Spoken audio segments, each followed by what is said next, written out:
Could I welcome everybody to this, the 7th Global Conference of the ITI. We've got a glittering array of speakers for this opening session. When the ITI was last here in Lima, we had a regional conference and a board meeting. The President of Peru addressed us, and now we have the great pleasure of being addressed by the Prime Minister of Peru, Pedro Cateriano. So please give him a warm welcome, and we all want to say thank you so much for your hospitality in hosting this conference. Prime Minister.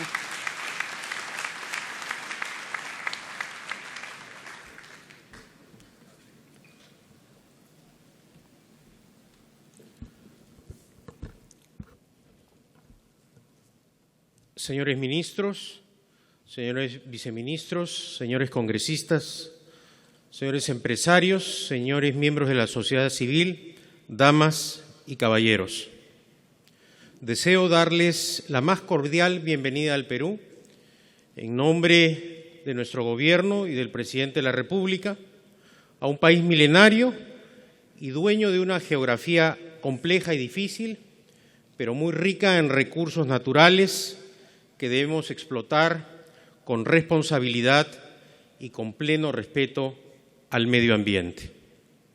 El Perú es un país moderno, democrático y, por lo tanto, respetuoso del Estado de Derecho en pleno proceso de desarrollo económico y social sostenible con inclusión social.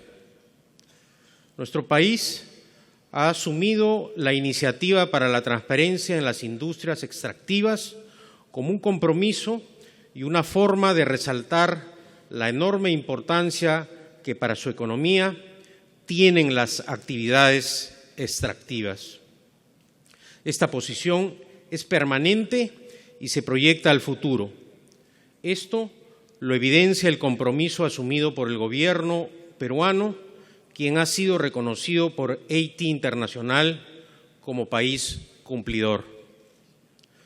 Para nosotros, la transparencia en los pagos que provienen de la actividad extractiva constituye una valiosa práctica que contribuye a seguir forjando una industria extractiva peruana con estándares de calidad y responsabilidad social de excelencia.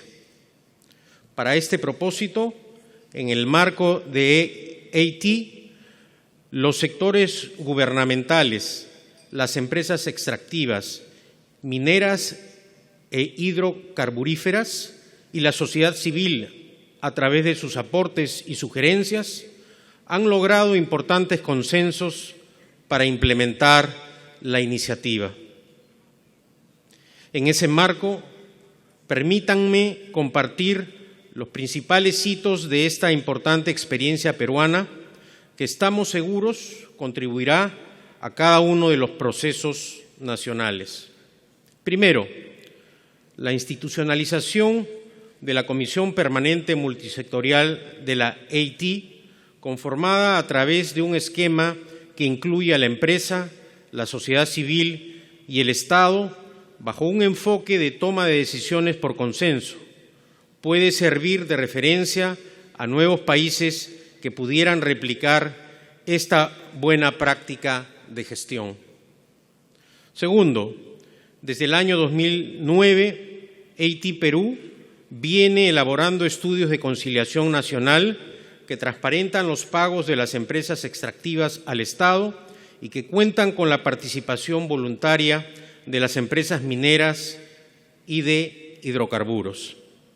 A la fecha, se tienen 5 estudios de conciliación nacional por el periodo 2004-2014, siendo los 2 últimos años estudios realizados bajo los lineamientos del nuevo estándar AT aprobado en Sydney el año 2013.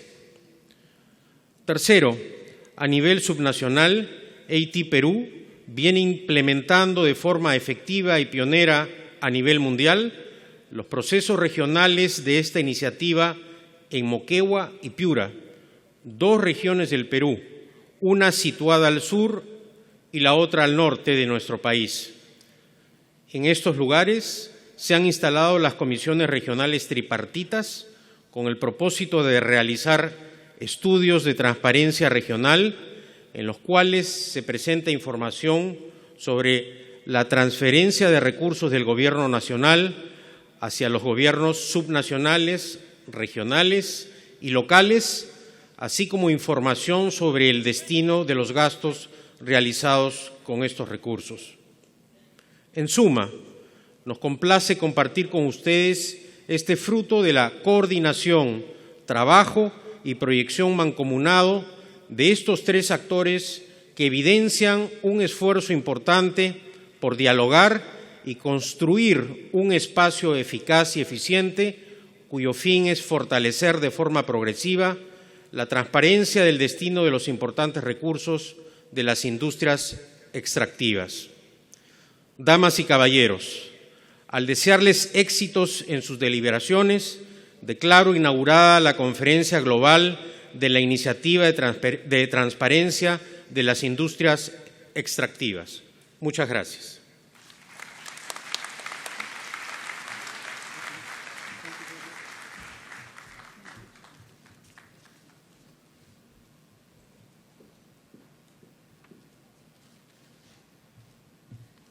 Thank you very much, Prime Minister. Are you leaving us now? Yes. Thank you. He has a cabinet meeting, so let's thank him warmly. And again, thank you for your hospitality.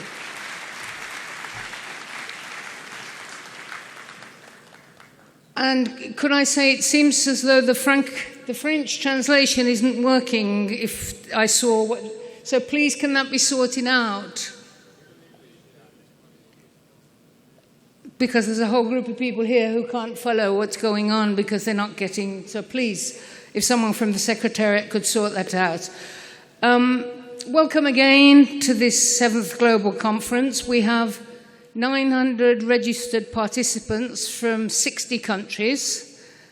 We want to thank very, very warmly the government of Peru for hosting the conference, and also those who've made financial donations that made the conference possible and make it possible for us to fund representatives from civil society and governments across the world. So that's BHP Billiton Foundation, the Canadian government, Chevron, the European Commission, Freeport-McMoRan, the German government through BMZ, the Inter-American Development Bank, the International Monetary Fund, the Omidyar Network, the UK Department for International Development, and the World Bank. So this funding has enabled us to organise the conference and to fund and facilitate 180 civil society and government representatives from implementing countries to attend the conference. So many thanks to all of those donors.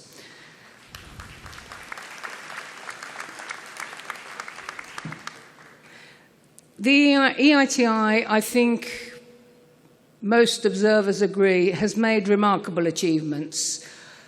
This used to be one of the most opaque sectors in the international system, and now there's an expectation of transparency everywhere, and that is a big change, and it will lead to better management and better use of the resource for the benefits of countries and their people.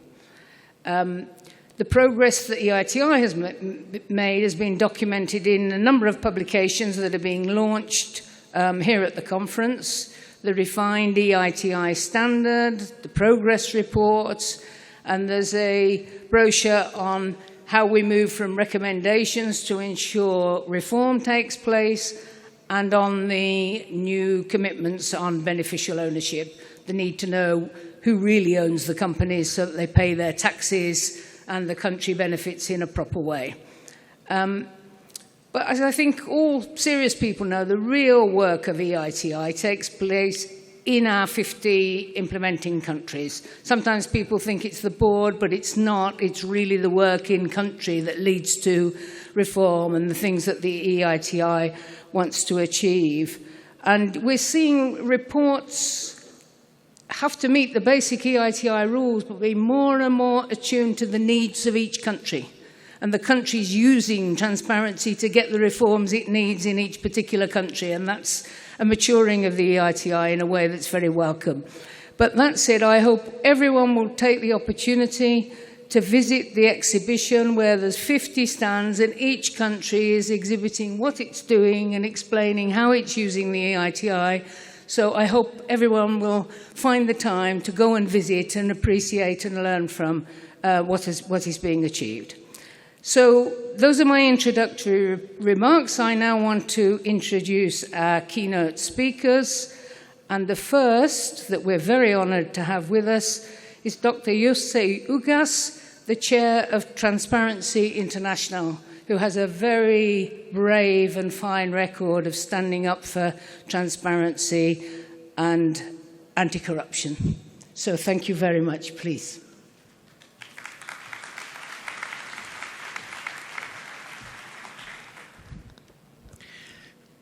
Muchas gracias, señora presidenta de EITI, representante de los gobiernos, de las empresas y espero que también de la sociedad civil que hayan podido ingresar a este evento. Para nosotros, esto es un marco muy relevante en lo que implica la transparencia en las industrias extractivas. En este mismo local, hace 4 meses, estuvo el presidente del Banco Mundial con la presidenta del Fondo Monetario Internacional y soltó una cifra que realmente congeló al auditorio y que creo que revela que este mundo está de cabeza. Hay 85 personas, individuos en el planeta, los más ricos del mundo, que tienen una fortuna que equivale a 3.500 billones de personas. 3.500 millones de personas, 3.5 billones de personas, no llegan a tener el patrimonio que tienen 85. Y si miramos la lista de los 85, muchos de ellos están vinculados a las industrias extractivas. La paradoja en el mundo es que los países que producimos minería, petróleo, energía, precisamente somos los países con mayores niveles de pobreza. No de otra manera se entiende que la hija del presidente dos Santos en Angola sea la mujer más rica del África subsahariana, cuando en ese país se vive la población con menos de $2 al día per cápita. Y el presidente Obiang y su familia y el famoso Teodorín, el hijo que compró un yate de 300 millones de euros para poder cazar tiburones en sus aventuras, teniendo un per cápita formal por encima de los $17, tiene a la población con menos de $1.50. Algo está mal. Y eso es lo que la sociedad civil quiere aportar en este esfuerzo que EITI, una genial opción que se ha creado en el año 2002, pretende pedirle a quienes generan la riqueza más importante del mundo, desde las industrias extractivas, transparencia. Hay 2.8 billones de personas, 2.000 millones de personas que viven con menos de $2 al día en el mundo. EITI ha congregado a 51 países a la fecha para tratar de transparentar y saber cómo es que se manejan y se deciden estos procesos de grandes réditos en términos de minería, de petróleo, de energía. Un papel fundamental ha jugado en este proceso Publish What You Pay, organización de la sociedad civil, Transparencia Internacional. Hemos venido acompañando este proceso desde su inicio. De hecho, Peter Eigan, nuestro fundador, ha sido el chair por varios años en esta organización. Y sin embargo, a pesar de estos logros conseguidos a lo largo de estos años, las cosas no han mejorado sustancialmente. Transparencia Internacional celebró hace 2 años y medio sus 20 años de existencia. Hoy ya tenemos 23.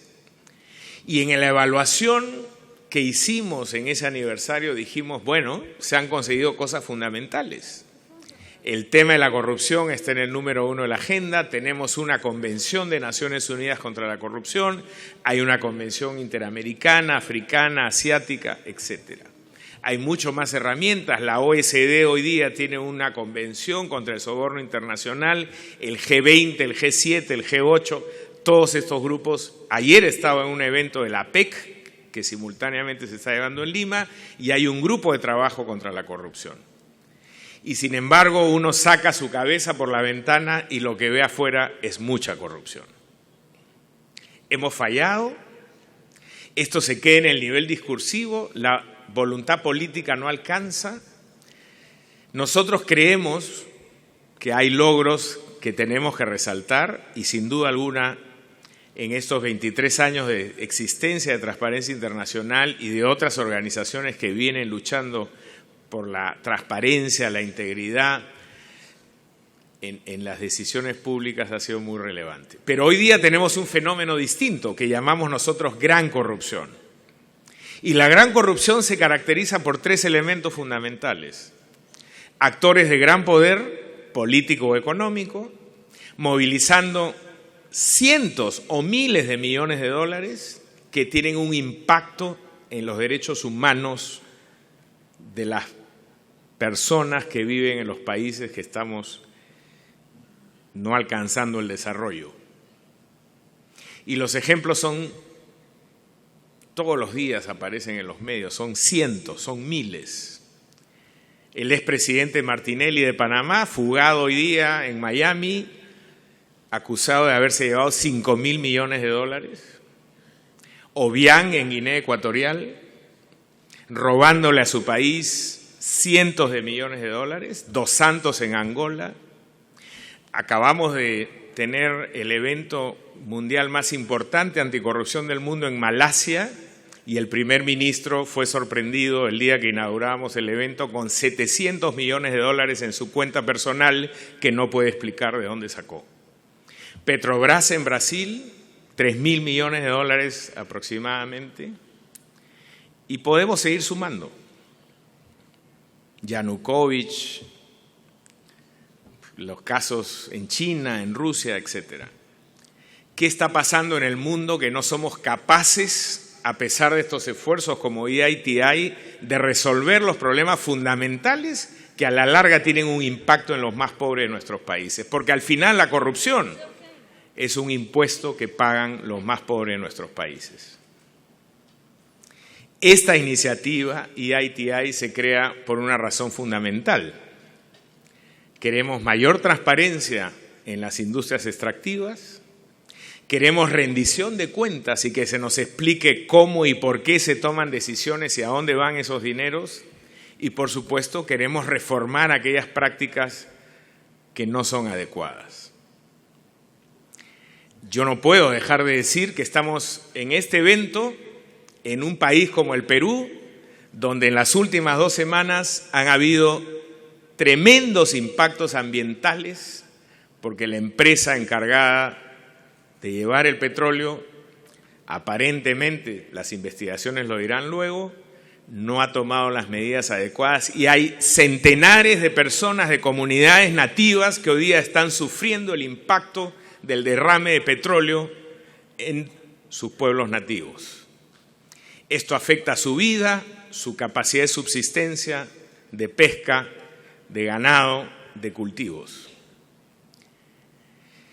Creo que el marco que hoy día rodea a este evento no puede sustraerse de lo que está pasando alrededor nuestro. Y aquí hay 2 elementos que yo quiero resaltar. Primero, efectivamente, es muy importante avanzar en los términos de transparencia y de los procesos de decisión y saber de dónde vienen y a dónde van los recursos, pero los más pobres y sobre todo las comunidades nativas que sufren el impacto de la minería y del petróleo y de los desarrollos de energía, hoy están sufriendo, por lo menos en el Perú, graves consecuencias de este tipo de industria que debería ser atacada y aparentemente no se les está dando respuesta.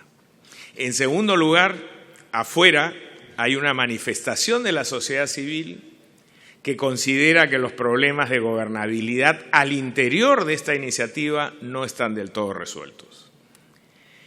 Y a mí me parece que si una iniciativa tan importante como esta, que tiene efectivamente logros fundamentales, no enfrenta este tipo de circunstancias, empieza a debilitarse en sí misma en su propia estructura. Hay 51 países que están vinculados hoy día a ITI. Y hemos logrado efectivamente, como ha dicho la presidenta, circunstancias fundamentales que hace 5 o 6 años o 10 años no existían. Sin embargo, no basta poner la información en la web y hacerla pública. Si la ciudadanía no la entiende, entonces no se trata solamente de un cumplimiento formal, sino de hacer un esfuerzo para que todo este trabajo para procesar la información pueda realmente estar al alcance de la ciudadanía y ser entendida de los ciudadanos, que al final del día somos los monitores de las tomas de decisiones que nos terminan afectando. Yo no puedo hablar en nombre de las comunidades indígenas del país, de mi país, de la Amazonía, que hoy día están sufriendo el derrame de petróleo que se ha producido simultáneamente en 2 localidades distintas. Pero sí puedo entender que a esa población le está afectando su día a día. Y a veces uno, cuando está en la altura de los niveles de decisión, no percibe el impacto negativísimo que esto genera en nuestra población. En ese sentido, creo que este es un evento fundamental y ojalá se pueda discutir aquí cómo estamos procesando no solamente las reglas formales, sino la aplicación de esas normas en términos de accountability, que curiosamente no tiene una traducción al español muy clara, pero de alguna manera es cómo hacemos que la ley tenga carne y efectivamente un impacto en la población. Y esto tiene que ver con los gobiernos y tiene que ver con las empresas. Todos los días nos sorprendemos leyendo en las noticias que el sector privado que produce y por supuesto es el motor generacional del desarrollo, sin embargo está involucradísimo en prácticas indebidas, actos de corrupción. Brasil creo que es probablemente el mejor ejemplo de esto. ¿Hasta cuándo vamos a permitir esta situación? Y ITI fue creado con un propósito, y es que este sector de la industria que produce las regalías más importantes en el mundo pueda estar abierto a la ciudadanía para que los ciudadanos podamos saber cómo y por qué, a dónde van los recursos, por qué la educación, la salud, la vivienda, la vida al final de los ciudadanos está impactada mientras algunos pocos pueden conseguir grandes utilidades. En fin, creo que esos son algunos de los temas que hay que discutir en este evento. Yo creo que hay buenas noticias. Se han logrado en estos años objetivos fundamentales, pero el balance todavía sigue estando en rojo. Necesitamos ser mucho más agresivos para reducir la pobreza, evitar la exclusión, la inequidad, sobre todo en los países productores de energía y de las industrias extractivas. La tala ilegal, la minería ilegal, la energía y el petróleo son probablemente las 4 industrias más vinculadas hoy día al impacto de la pobreza y en algunos casos incluso al crimen organizado. En ese sentido, yo los invito a que en este evento abramos esa discusión y podamos tener desde los gobiernos, desde el sector privado y por supuesto la sociedad civil hará lo que pueda si es que se rompe esta falta de confianza que nosotros venimos reclamando. Hace algunos años, 2, en Panamá, el evento más importante de Naciones Unidas contra la corrupción, la sociedad civil no fue permitida entrar a las discusiones de los gobiernos sobre los casos de corrupción. Yo creo que todavía hay un reto al interior de esta iniciativa en términos de representatividad y ojalá que esto también pueda ser resuelto en el corto plazo. En mi condición de peruano, les doy la bienvenida. En mi condición de representante de Transparencia Internacional, los invito a un debate abierto, claro y franco, donde no se escondan situaciones y podamos discutir estos temas que hoy día son fundamentales para nuestros pueblos. Muchas gracias.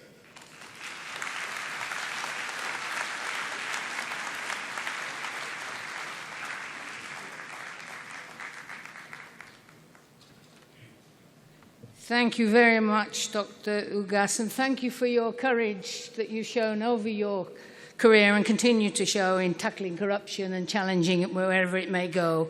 And let me just assure you that all over the world, the management of the EITI is government, companies and civil society, and the International Board is government, companies and civil society. And yesterday, the civil society representatives nominated by Publish What You Pay were elected to the next board.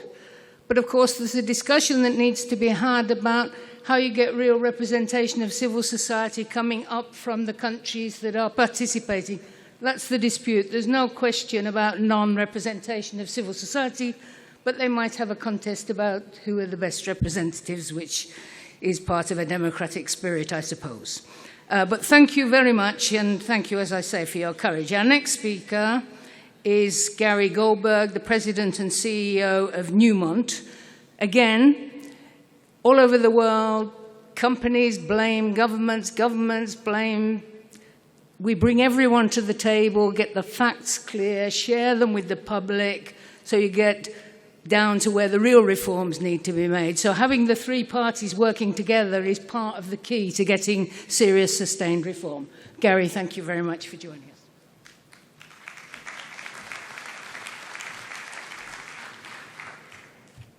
Thank you, Claire, and thank you for having me here today. Newmont has been working with the ICMM, and the ICMM is a group of 22 mining companies that got together a little over 10 years ago to come together, share ideas on what we can do to raise the performance of the industry. And I think we've made some progress, but we've got a ways to go. We've been working with ICMM on the program with EITI over the last several years at Newmont. Newmont is a gold mining company. We're fortunate to have operations here in Peru. And we've got operations actually on 5 different continents. We've got about 16,000 employees and about that same number of contractors. We're currently the second largest producer of gold in the world. We've come together here today to work on our shared commitment to transparency. Our transparency is at the heart of our ability to generate social benefits and business value.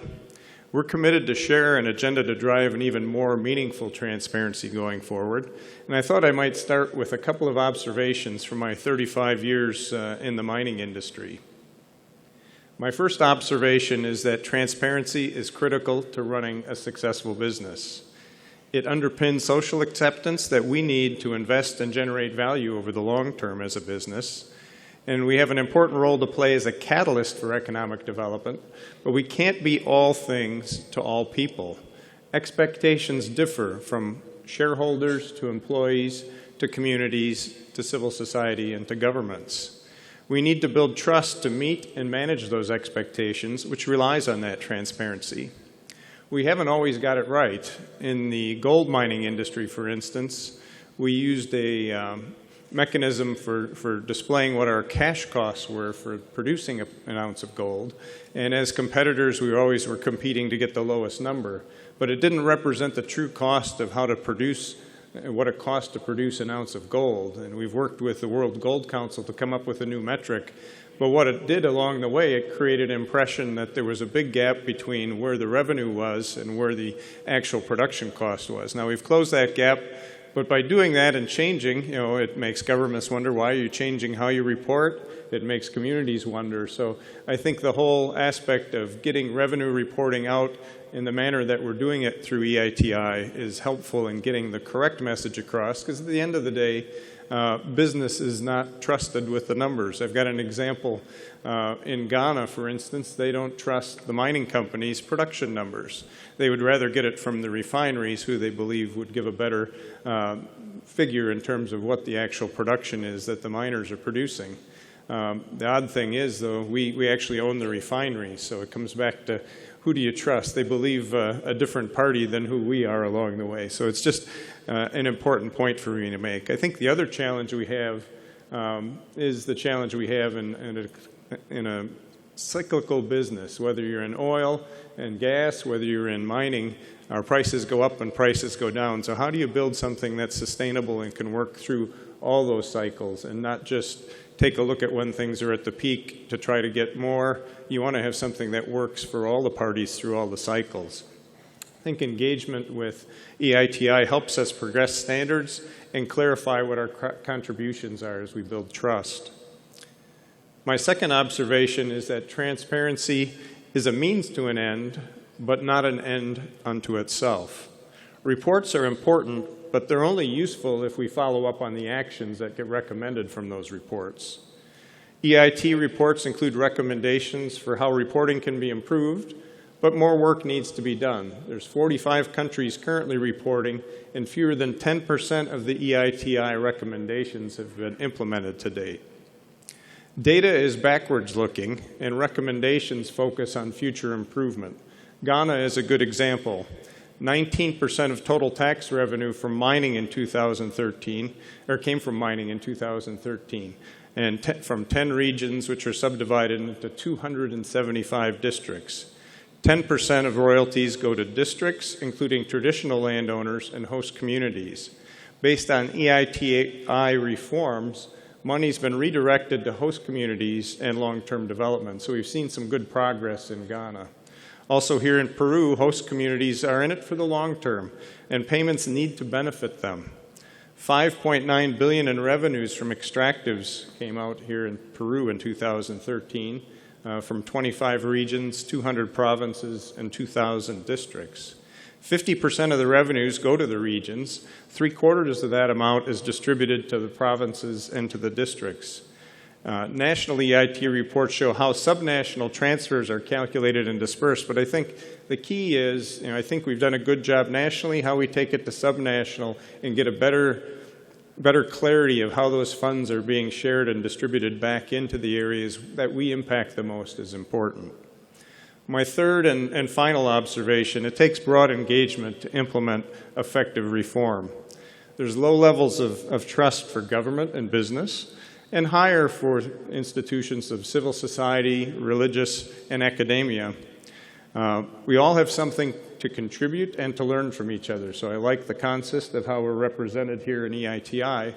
I had the opportunity 2.5 years ago to participate in a meeting that the mining industry held at the Vatican through Cardinal Turkson and the Pontifical Council for Justice and Peace. And it was an opportunity to get together, share perceptions, because perceptions are people's reality. The reality at that time, and one of the messages I heard, was that mining was the cause of all evil. That's a pretty tough starting point going into things, but it was people's perception.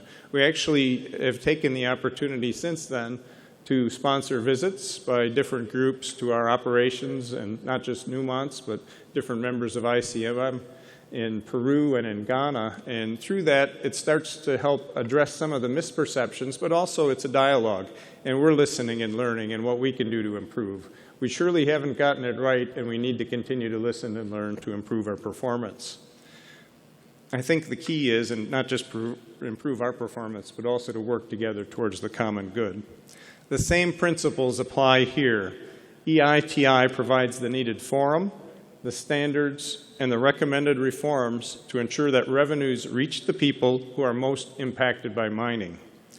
EITI is coming of age, and we appreciate having a seat at the table as we shift the focus from enforcing reporting rules to collaborating to long-term reform.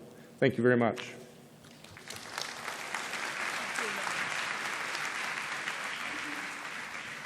Thank you very much indeed. And now we also have with us Rosa Maria Ortiz, who's the Minister of Energy and Mines in Peru. And she hasn't prepared a speech because, of course, her Prime Minister gave the speech, but she wrote an introduction to your program, if you see it there. And Peru has been for a long time involved in the EITI, trying to use it to improve the management of the sector. So I wondered if you might just come and give us your thoughts on how has the EITI helped Peru? What are the future challenges? It would be very interesting to hear from you. And thank you. Buenos días, señoras y señores. Yo quiero comenzar justamente haciendo referencia a la intervención del señor Ugas en el sentido de cómo las industrias extractivas arrastran realmente una fama de malas prácticas. Y lamentablemente la historia nos lleva a eso. O sea, la historia no reciente, pero la historia pasada nos ha enseñado que muchas veces se han manejado estas industrias de una manera poco, por no decir casi nada, amigable con el medio ambiente y tampoco con la relación social con las comunidades. Pero yo creo que eso va cambiando. De repente falta todavía mucho por hacer, pero ya las empresas, por ellas mismas, bajo sus estándares y porque existen y se han desarrollado en nuestros países las normas para defender el medio ambiente, en este momento son materia de control y de mejores prácticas ambientales. La referencia que hace él, en este caso a los derrames ocurridos lamentablemente las semanas pasadas, nos llevan nuevamente a poner los ojos sobre las empresas y sean estas públicas o privadas, de determinarse la responsabilidad de las mismas, debe de aplicarse las sanciones correspondientes con todo el peso de la ley. Pero yo creo que justamente esto nos lleva a hablar sobre los beneficios que una iniciativa como la EITI puede contribuir a los países que basamos mucha parte de nuestra economía en el desarrollo de industrias extractivas. Y yo creo que, por ejemplo, para el Estado trae el beneficio de un fortalecimiento de la gestión pública a través de un gobierno abierto y un acceso a la información. Esto es un beneficio para el Estado que logra tener la información, trasladarla a las comunidades y convencer a las empresas para que abran esta información. Para la sociedad civil creo que es aún más importante, puesto que permite vigilar que los ingresos provenientes del sector extractivo sean destinados a los fines que ayudan a la sociedad.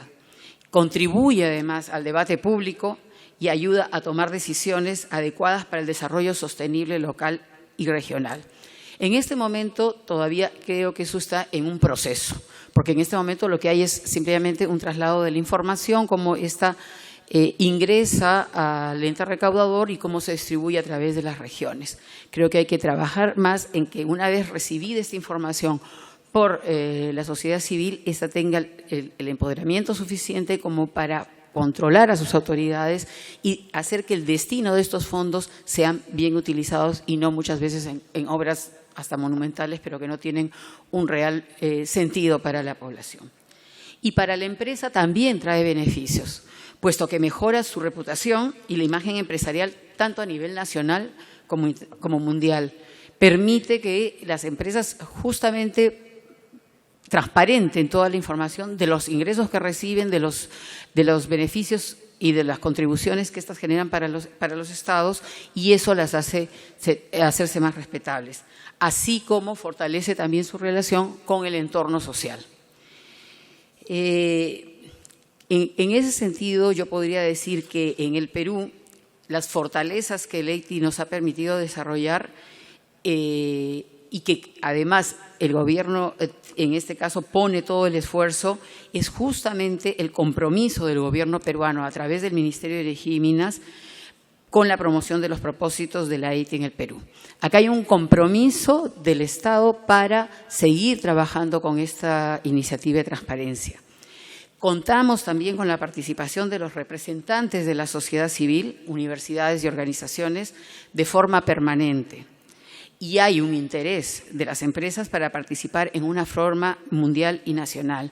Y creo que es relevante resaltar que la participación de las empresas es totalmente voluntaria y tenemos casi el 90%, si no es un poco más, de las empresas que se desarrollan actividades extractivas en hidrocarburos y en minería comprometidas con esta iniciativa y que año a año transparentan esta información.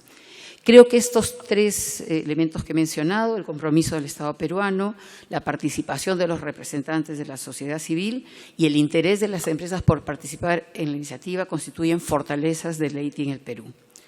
¿Cuáles son los retos que nos quedan? Creo que es fortalecer la descentralización del EITI en el Perú.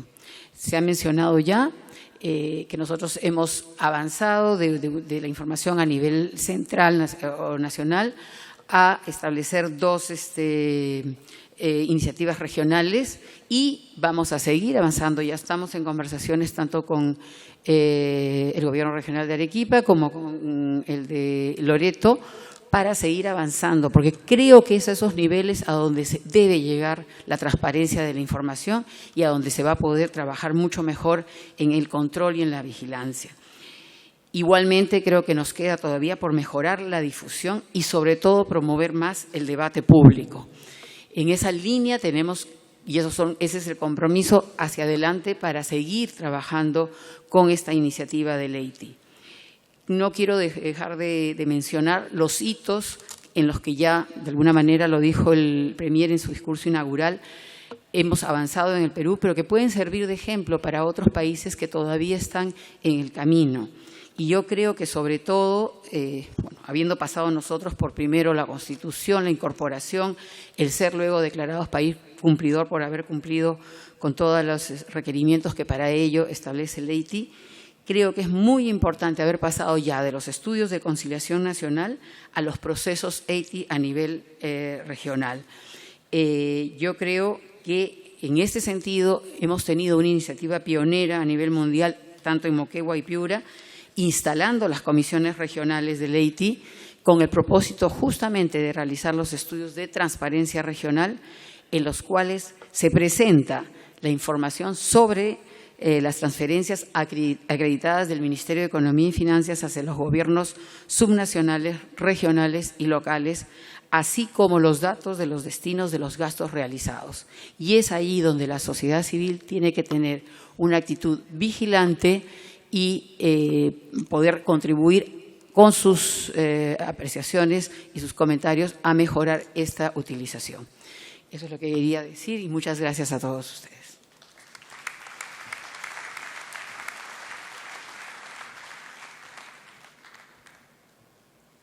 Thank you very much, Rosa. I think that was a really good example of how a reforming ministry can use the process of transparency and bringing everyone to the table to drive reform and improve the management of the sector and bring more benefits to the people. But it's not an easy task. It takes sustained work turning transparency into knowledge of the people that can hold everybody accountable.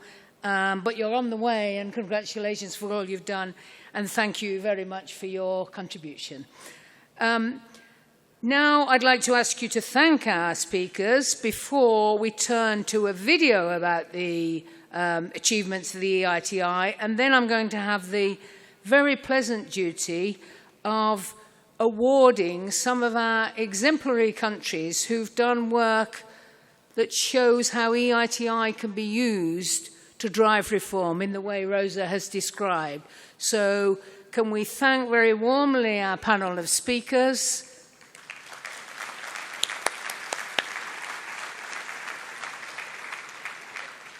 And then can we turn to the video, and then we'll go to the awards.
Thank you very much. Now, the pleasurable duty of the awards. The Chair's Awards are awarded at each global conference. Nominations are called for from across the world, and then we consider which are countries that really should be praised for what they've achieved, and also they show an example to others that can be followed, because part of the point is a network of countries that can all learn from each other and improve the governance of the sector by so doing. So I want to give the first award to a country that's gone further than any other in trying to get to the identity of the real owners of the extractive companies operating in their country. And this is a country that has really suffered from the resource curse, very, very rich in mineral resources, but that have been exploited and misused and not always used for the benefit of the people of the country, and a country that is really trying to use the EITI in a very imaginative way to reform the sector. And this question of who really owns the companies is crucial to making sure that the taxes are properly paid and the people who get the licenses are proper companies who will properly manage, and it's part of dealing with corruption and so on. So I'm very honoured to give the first 2016 EITI Chair Award to the Democratic Republic of Congo for leading the way on beneficial ownership. And may I please invite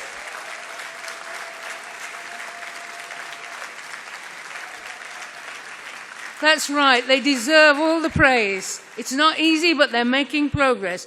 Can I invite George Wemby, Minister of Planning and Chair of the Democratic Republic of Congo Multi-Stakeholder Group, to the stage to receive the award.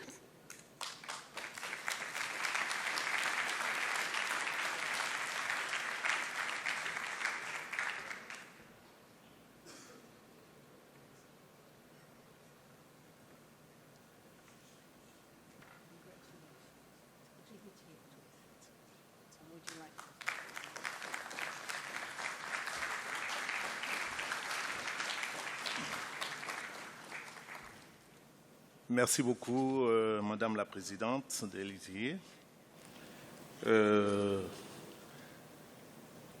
Ces cadeaux prouvent à suffisance que la République démocratique du Congo fait des efforts énormes pour respecter non seulement les normes, mais les exigences aussi de l'ITI. Et dans le mot que le Premier ministre m'a demandé de présenter, j'aurais à entrer beaucoup plus dans les détails. Sinon, merci. Je ne sais pas s'il faut que je présente le mot directement.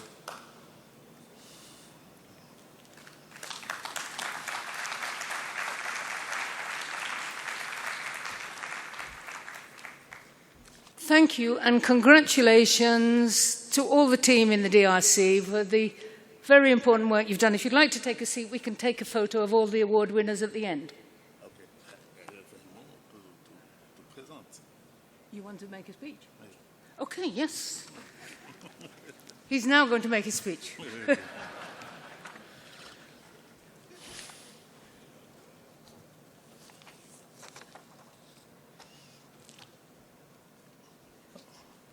Madame la Présidente du Conseil d'administration de l'ITI, distingués invités, Mesdames, Messieurs, qu'il me soit permis, au nom de la République démocratique du Congo et de son peuple, ainsi qu'au nom du Premier ministre, Son Excellence, M. Matata Ponyo, que j'ai l'insigne honneur de représenter ici, de remercier le conseil d'administration de l'ITI, de l'opportunité qui m'est offerte de parler à votre assemblée de l'évolution de la gouvernance dans le secteur des ressources naturelles de mon pays. Le thème choisi pour cette session de l'édition 2016 de la conférence mondiale convient parfaitement à mon pays, au regard des progrès accomplis en quelques années qui peut servir d'exemple à ce qui concerne l'utilisation de l'ITI comme outil de gouvernance. Le président de la République, son Excellence M. Joseph Kabila Kabange, a la noble ambition de hisser la République démocratique du Congo au rang des pays à revenus intermédiaires dans un délai raisonnable et de préparer les conditions de son émergence à l'horizon 2030. Conscient de l'enjeu que représente l'assainissement de secteurs de ressources naturelles, en particulier, le chef de l'État avait notamment déclaré en janvier 2016, je cite, « Pour combattre le paradoxe entre les immenses richesses du pays et la pauvreté de la population de la RDC, le processus irréversible de la transparence et de bonne gouvernance dans lequel nous sommes résolument engagés à travers l'ITIE doit engendrer une lutte acharnée contre la fraude, la corruption et la contrebande minière. » Sous l'impulsion du président de la République, le gouvernement a adopté des efforts soutenus pour lutter contre la fraude et la contrebande minière. À cet effet, la quasi-élimination des zones de conflit dans l'est du pays et la mise en place de processus de traçabilité du tantal, de l'étain et du tungstène ont fait qu'aujourd'hui, on ne parle plus de minerais de sang. Conduire des réformes vigoureuses et courageuses visant à la canalisation de l'ensemble des impôts et des taxes vers le trésor public. La mobilisation accrue de ressources afin de limiter les pertes de revenus miniers. À une distribution de ressources collectées en veillant à ce que les destinataires puissent en bénéficier réellement. À l'assainissement du climat des affaires et du secteur des ressources naturelles. Améliorer la gouvernance dans la gestion des entreprises minières de l'État, en clarifiant les règles de cession des actifs afin d'éviter le cas où des périmètres miniers seraient cédés à bas prix pour être revendus avec de plus-values importantes, faisant perdre à l'État des précieuses ressources financières ainsi que les cas de signature des contrats léonais, les préjudiciant en même temps que l'État propriétaire. Enfin, réhabiliter le régime des sanctions envers le coupable pour décourager les fraudes. Tous ces efforts sous le leadership du chef de l'État visent à assainir le secteur des ressources naturelles ainsi que garantir la transparence totale dans l'exploitation de celles-ci et la gestion des ressources financières qui en sont issues pour en faire de véritables pôles de développement économique. La bonne gouvernance consiste notamment à promouvoir des comportements et de meilleures pratiques pour que l'exploitation des ressources naturelles réponde aux attentes non seulement de l'État, mais aussi des entreprises, des collectivités et des communautés locales. Par ailleurs, le gouvernement, autant que la transparence dans la gestion des ressources naturelles, impose le respect d'une éthique par le pouvoir public, les opérateurs privés et la société civile. En cela, je suis en parfait accord avec les exigences de l'ITIE, dont la norme s'appuie sur la divulgation qui améliore les rapports du gouvernement avec les industries extractives et les membres de la société civile et favorise l'affectation de revenus générés par les ressources naturelles aux dépenses gouvernementales en matière de santé, d'éducation et d'autres priorités et contribue au développement durable de la population. Selon le rapport ITA-RDC 2014, le secteur extractif a représenté en 2014 95% des exportations totales congolaises, 28% du budget de l'État, 11% de l'emploi formel et 22% du PIB. L'effondrement de cours de la plupart des matières exploitées en RDC aura certainement une incidence négative sur le volume des recettes versées au Trésor public en 2016. Déjà, en 2015, le revenu généré par le secteur pétrolier, dont les 50% du chiffre d'affaires sont versés au budget de l'État, ont baissé jusqu'à la moitié de ceux de 2014. Pour le secteur minier, dont la contribution de 13% sur le chiffre d'affaires est aussi significative, une baisse des recettes due à une moindre captation d'impôts sur les bénéfices des entreprises minières a été également observée. En s'efforçant de conserver la conformité à la norme ITA, chèrement acquise par l'observance de la même rigueur, le gouvernement de la République démocratique du Congo pourra promouvoir davantage la bonne gouvernance des ressources naturelles et maintenir à un niveau acceptable le flux de recettes générées par le secteur extractif au profit du budget de l'État.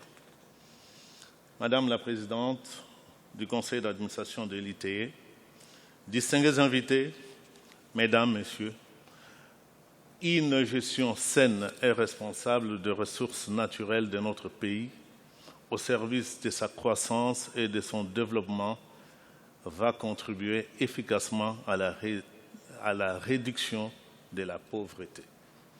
Un leadership responsable se conformant aux exigences de l'ITA va conduire à plus de transparence dans la gestion des richesses générées par celle-ci. Fort de cette conviction, la RDC voudrait cheminer vers une nouvelle vision de l'exploitation de ces ressources naturelles, à savoir attirer les investissements et augmenter la production, tout en mettant l'accent sur l'amélioration et la gestion de revenus dus au Trésor. C'est le défi à relever. Je vous remercie.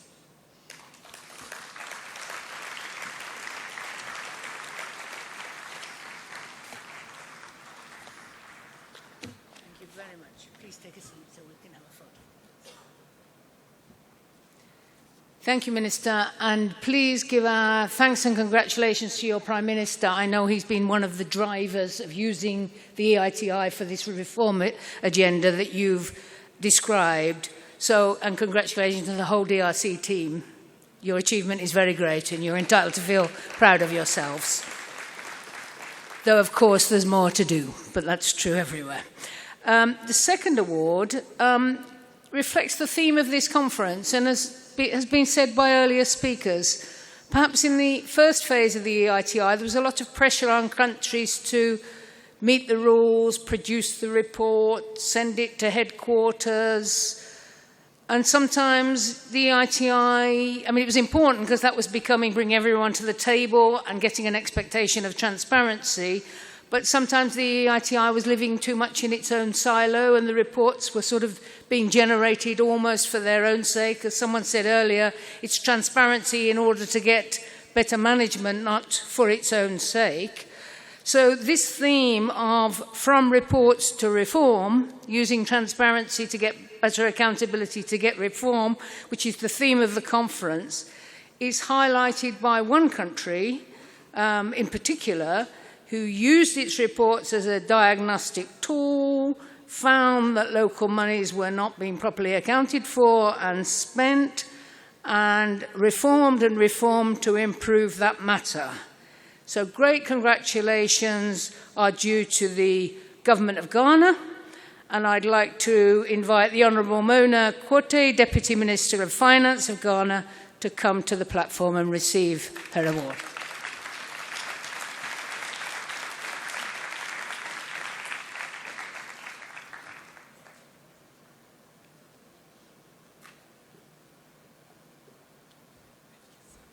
Congratulations.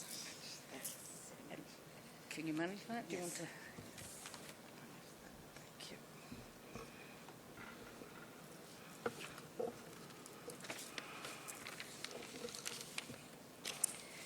Thank you very much, and good morning to all of you, Madam Chairperson, the Right Honourable Claire Short, members of the EITI International Board here present, local partners of the EITI, distinguished delegates, ladies and gentlemen. On behalf of the Government of Ghana and the Ghana EITI Multi-Stakeholder Group, I accept the EITI Chair's Award for my country's demonstrated commitment to implementing the recommendations of the Ghana EITI reports, leading to, as the Right Honourable said, many policy reforms in the extractive sector. I thank the Awards Committee for recognizing the hard work that Ghana has consistently put into its implementation of the initiative. Ghana is one of the pioneers of the EITI implementation. It is actually the first country to undertake the EITI in the mining sector and proactively extend it to the subnational level. In 2010, following the commencement of the commercial production of oil and gas in our country, we extended the initiative to that sector and also ensured that the policies and laws put in place to govern the sector contained elaborate disclosure provisions. By making subnational reporting an important part of Ghana's EITI reporting at a time when it was not a requirement of the initiative, Ghana became a pace setter in this previously overlooked but very important sphere of extractive revenue management and utilization. The progress so far made speaks volumes for how EITI can become a tool for addressing local development challenges, especially in the mining communities. The EITI for Ghana is therefore not a fruitful, fanciful exercise designed to please development partners and to enhance the international public image of Ghana. It is for us a well-thought-through exercise meant to enhance the development outcomes of natural resource exploitation in our country. To this end, we have and continue to explore ways of making the exercise respond to the development aspirations of our people. Indeed, the Government of Ghana will not relent in deepening these efforts further. Madam Chairperson, it is also in this regard that the Ghana EITI, from the very beginning, set for itself a rather ambitious objective of improving the country's fortunes in the extractive sector and ensuring that the industry's development potential is fully unleashed to bring about economic growth and poverty reduction. We recognize that this objective cannot be achieved by doing things the old way, and that reforms were necessary to achieve Ghana's ETI's objective. The policy reforms that have been inspired by Ghana's ETI include the review of the fiscal regime under which the mining industry operates and the development of guidelines for the utilization of mining royalties at the subnational level. As a result of the institutional and policy reforms, Ghanaians can now experience the impact of EITI.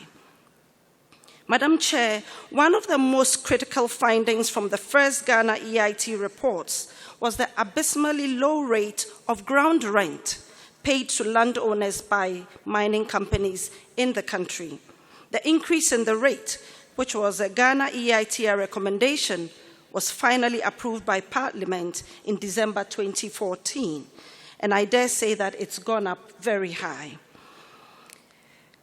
The new rates are currently being effectively implemented by the Office of the Administrator of Stool Lands, and this has resulted in significant improvements in incomes of our landowners on whose land the mineral resources are exploited.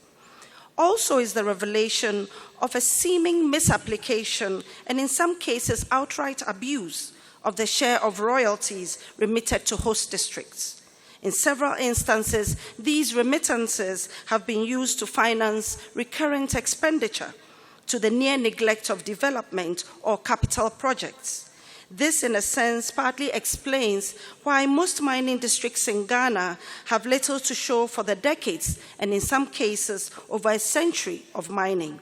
To address this and to ensure that districts that play host to mining companies make the best out of their share of royalties, the Ghana EITI multi-stakeholder group has championed the development of guidelines on the use of royalties at the subnational level, and also some guidelines on the implementation of corporate social responsibility projects.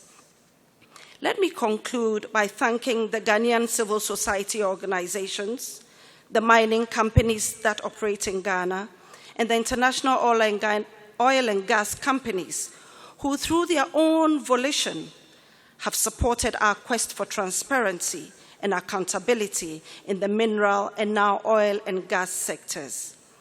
They have, by their support to the Ghana EITI processes, shown that they are exemplary corporate citizens committed to help our country overcome its development challenges.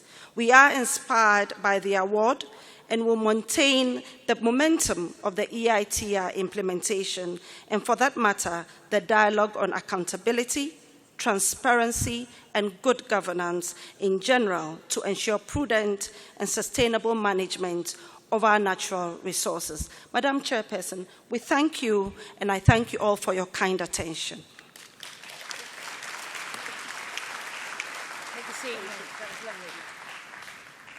Thank you for that very eloquent description of how you're using the EITI to drive reform in Ghana, and congratulations to you and all the Ghanaian EITI team for their achievements. It's very impressive. Now, the next award is addressed to the theme of transparency generates data, but is there so much data? I mean, transparency is a fashion right through the international system. Is there a danger we're going to have so much data that it isn't really put to use and it doesn't really drive accountability and reform? This is an issue, I think, for the whole transparency movement. Transparency to get data, to get reform, not just to get data in order to have data. So the next award goes to a country that's been very committed for a long time to the EITI and to generating data. And when I went to visit in 2012, I found the largest EITI report I've ever experienced in the world. It weighed 4 kilos, and it was about this thick. And there was an absolute dedication to generating data, but worrying, would anyone read it? That's so much. Is it accessible?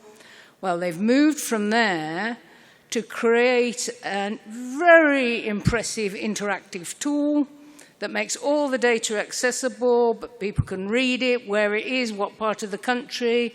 It's a really brilliant example of using data to get accountability and enable people to know what's going on in their country.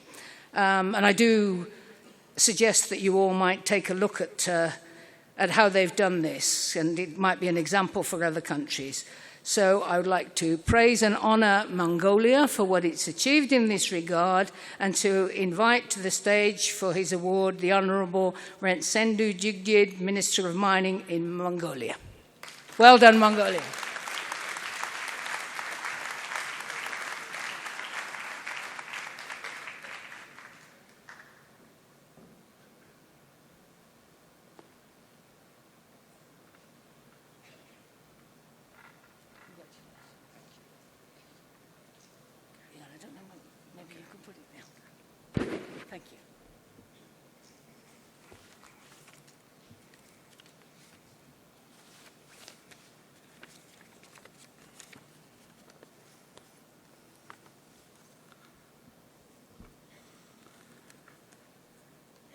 dear Madam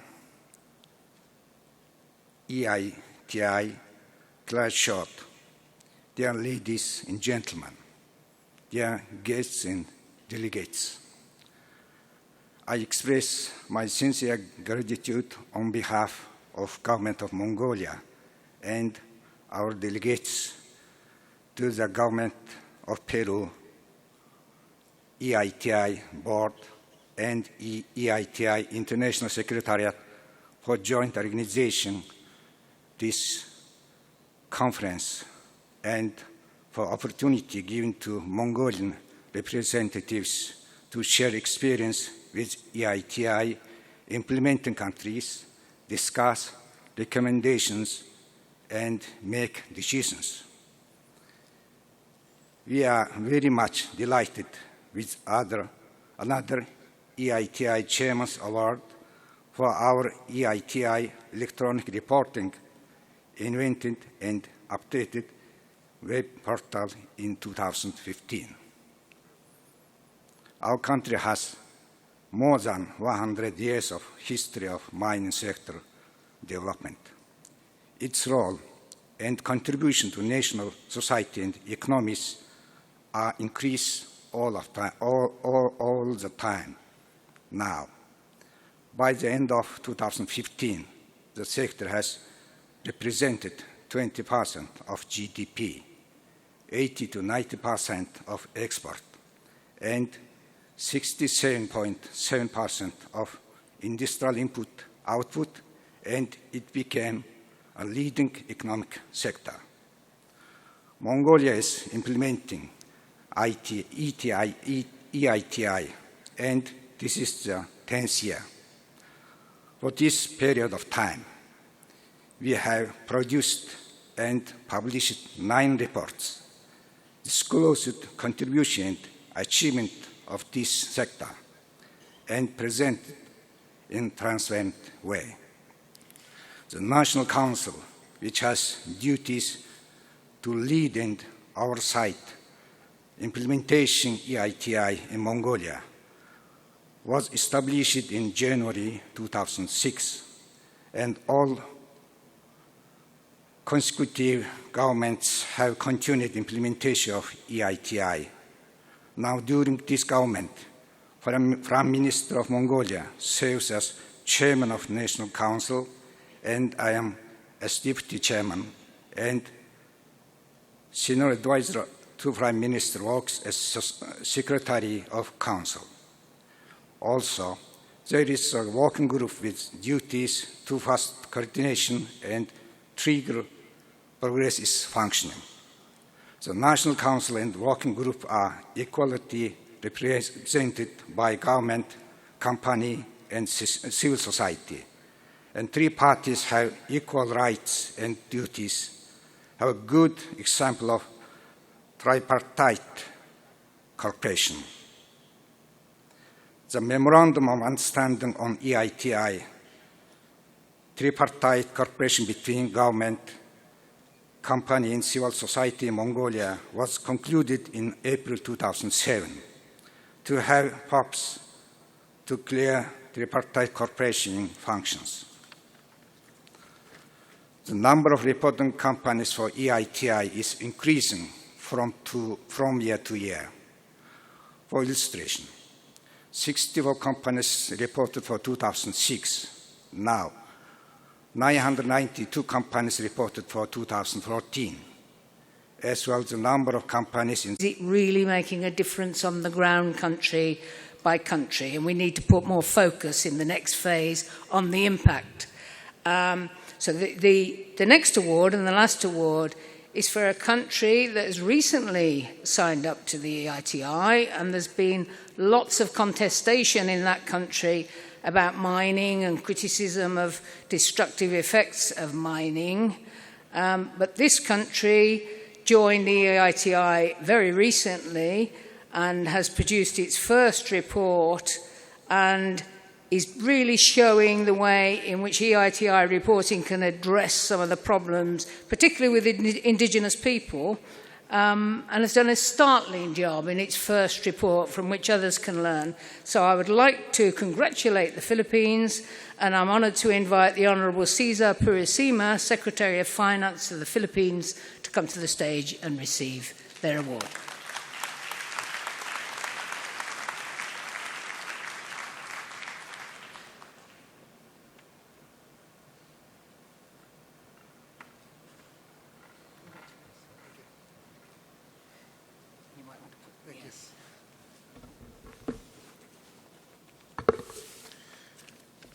The Right Honourable Claire Short. Thank you to the EITI board for the recognition. This award is better put in context considering good governance has been the theme and reason for the Philippines turnaround.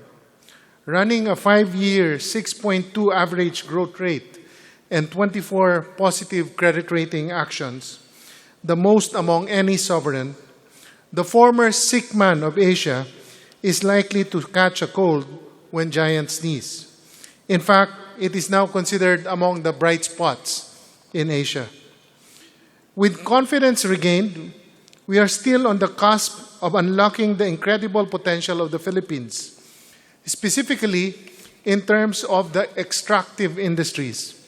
We are considered to be the 5th most mineralized country in the world. Still, there's much room to play catch-up. Extractive's contribution to our 2013 GDP was only a mere 0.46% at US $1.25 billion, and only generated 242,600 jobs, less than 0.5% of the labor force.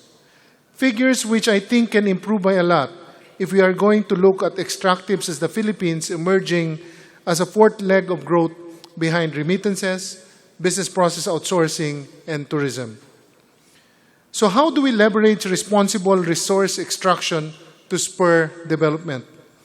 We answer this question similar to how we have addressed every challenge, sticking with our principles that good governance creates good economics. By law, 40% of revenue collections from extractive industries must go back to the local government and communities. Transparency is our biggest ally and sharpest tool, forcing improvement on reporting accuracy for the benefit of communities who have the most right to know. We have published 2 reports, and between those 2 reports, a lot has improved. While total reconciled revenues from extractives dipped to 40.7 billion in 2013 compared to 52.8 billion pesos in 2012, reconciled mandatory social and environmental expenditures saw a 100% rise to 2.6 billion pesos from 1.3 billion the year before, indicating greater industry investment in sustainability.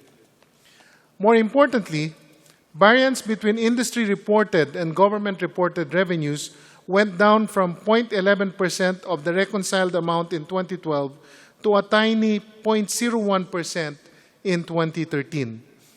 Closer figures mean people gain a better idea of what they're due in terms of public goods and services they get back. Another example, discrepancy of company-reported versus National Commission for Indigenous People reported royalties paid to the communities went down from 154% in 2012 to 22% in 2013. A catching up in terms of reporting accuracy that bodes well for indigenous peoples who need to know if and by how much they are being compensated for the social cost of extractives. Transparency is a powerfully simple tool. Let the facts speak for themselves, and comparisons will create conclusions and catalyze change. Local government units' share in revenue collections is minuscule at 0.7% in 2012 and 1% in 2013, signifying the need for better enforcement.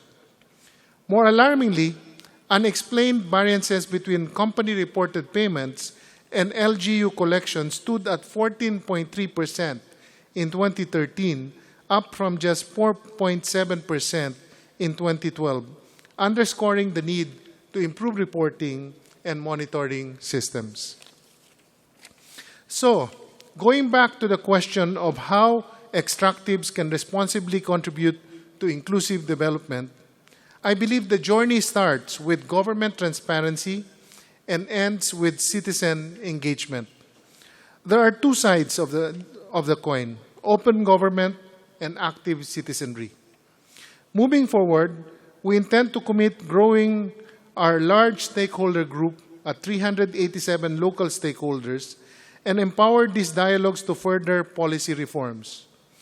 As a starred commitment in an open government commitment, OGP, EITI will continue empowering people to ask the right questions, answering them through open data, ought to build trust in our institutions and apply constant pressure for improvement. Again, thank you for the recognition.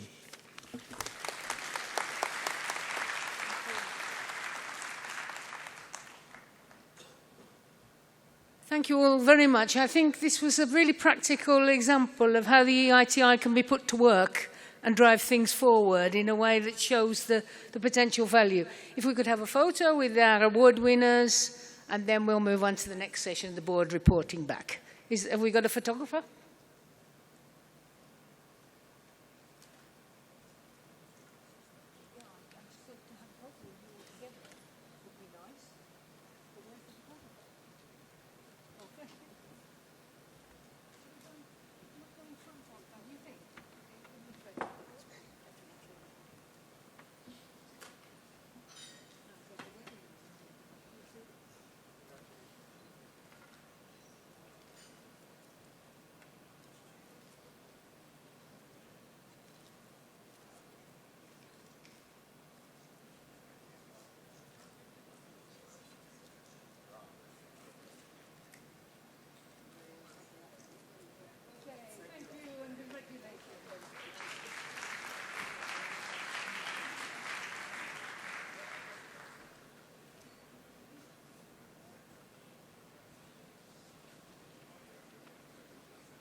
Now can I invite to the stage Fernando, Faith, Professor Mack, and Jean-Francois of Total, please.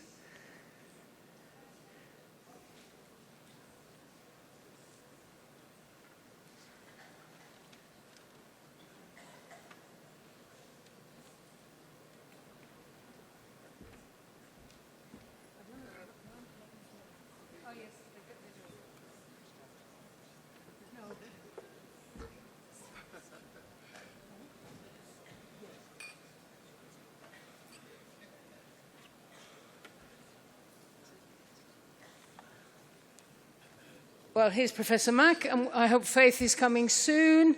But while we gather our platform, we have a message from the President of Colombia in a video.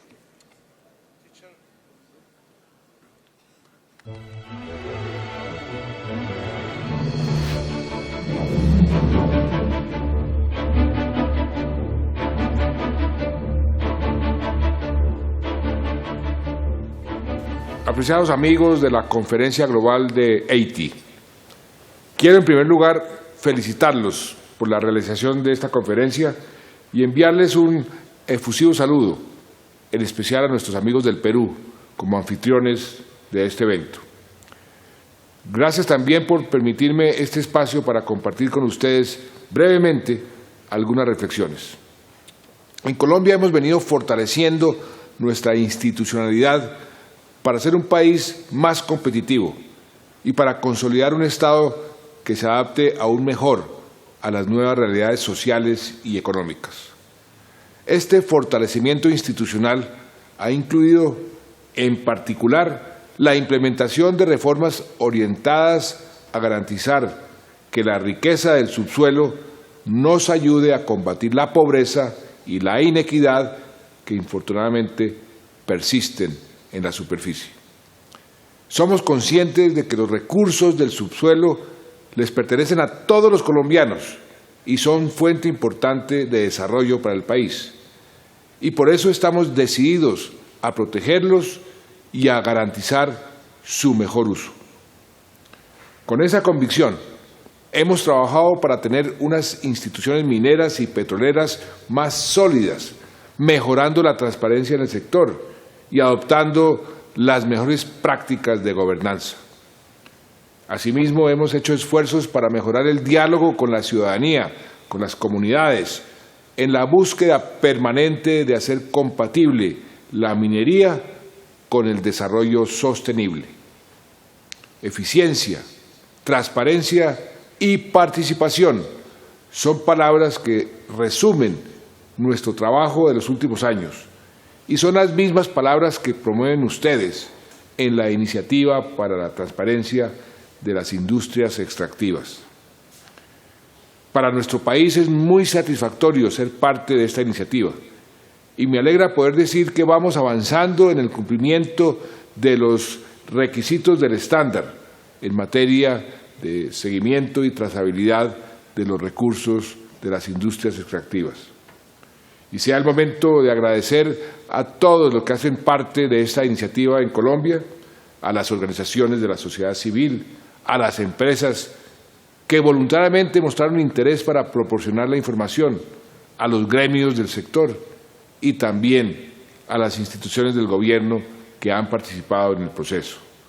Gracias además a los miembros de los países de la región por el voto de confianza que le han dado a nuestro país, nombrándonos por primera vez en la Junta de la iniciativa.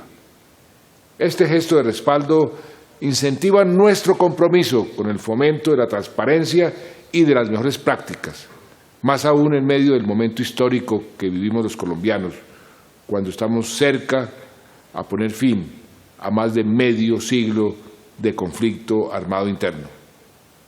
Ahora, precisamente ahora, tenemos que proteger mucho más nuestros recursos, porque son cuantiosas las inversiones que debemos hacer para acelerar el progreso de varias regiones y de sectores que han sido afectados por la violencia.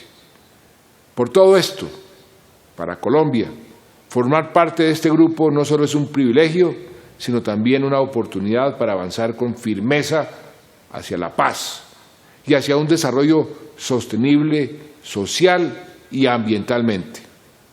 Muchas gracias a todos y les deseo los mayores éxitos en esta conferencia.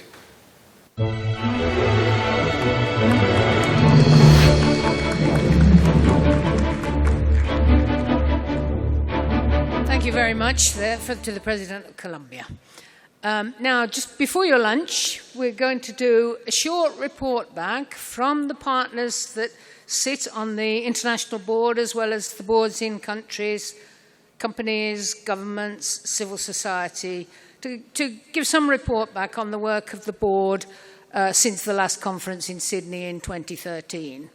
As you all know, the big shift that took place in Sydney was to create a much more ambitious reporting requirement, moving from just the reconciliation of revenues to making transparent the whole value chain and the whole sector, which is more likely to help to drive reform. And the major job of the board over these 3 years has been rolling out the new standard. And it's tough. Countries have found it tough to report against it, but it's demanding in a way that helps drive the reform that they want to achieve.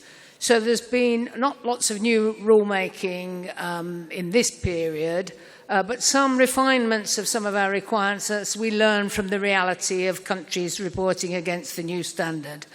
The question of mainstreaming so that they don't have to put all the information in a separate report but are encouraged to make information transparent in government systems required an amendment to our standard so that we said make the information transparent, not that you have to put it in the report. The question of beneficial ownership so that we get proper tax payment and proper accountability of who has licenses and so on. We've made a new requirement there, and we've also discussed that. And validation is our quality control model, and our old system was extremely expensive and very pass-fail, and we've refined it as there are more stringent and various requirements that it can look at the achievement against each of those things and give credit for progress. So that's just a flavour of the kind of work that we've been engaged in since Sydney in embedding and driving forward the ambitious new standard that was designed in Sydney, and seeing more and more country ownership and country drive, because that's where the real work goes on and the reform really happens. So now I'm going to call each of our representatives to talk about their report on the progress over the last year, starting with Fernando Castillo, who works for the Ministry of Environment and Mines in Peru, and is a member of the board, retiring this time. He will be missed, I am sure. But Fernando, please.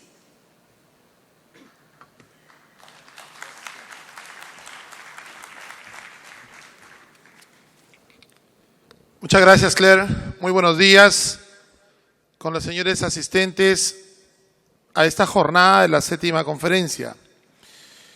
En realidad, en estos breves minutos quisiera en primer lugar resaltar los aspectos que nos han permitido en estos 3 años, desde marzo del año 2013 en Sydney, hasta este momento en que nos toca dejar un nuevo legado a un consejo que el día de hoy inicia su gestión. Y quiero iniciar esta alocución expresando mis parabienes y congratulaciones para todos y cada uno de los miembros de este consejo, que con mucha madurez ha sabido aquilatar y poner en el verdadero valor y contexto las distintas decisiones que le ha tocado tomar. Me refiero en especial a los representantes de la sociedad civil, a los representantes del sector empresarial y a los representantes también de los estados que implementan la iniciativa a interno de sus jurisdicciones. Esto ha sido muy positivo por cuanto hemos tenido que abordar un nuevo tránsito a partir de la aprobación de un nuevo estándar en Sydney que generaba nuevos retos para aquellos países que, habiendo calificado con otro estándar, debían amoldarse a esta nueva forma de presentar no solamente los reportes, sino generar mayor difusión. Y entendiendo el estándar no como un techo, sino como un piso a partir del cual debiera tenerse los elementos necesarios para una mayor transparencia, no como objetivo final, sino como herramienta de mejora de las condiciones de vida de los pobladores, vemos con mucha satisfacción que en el momento en que nos tocó asumir éramos poco más de 30 países. Ayer, con mucha satisfacción, aprobamos el ingreso de República Dominicana y Alemania, países con los cuales completamos 51 integrantes de nuestra iniciativa y que vemos hoy con mucha satisfacción que ya la 4ª parte del número de países del mundo son parte de esta organización.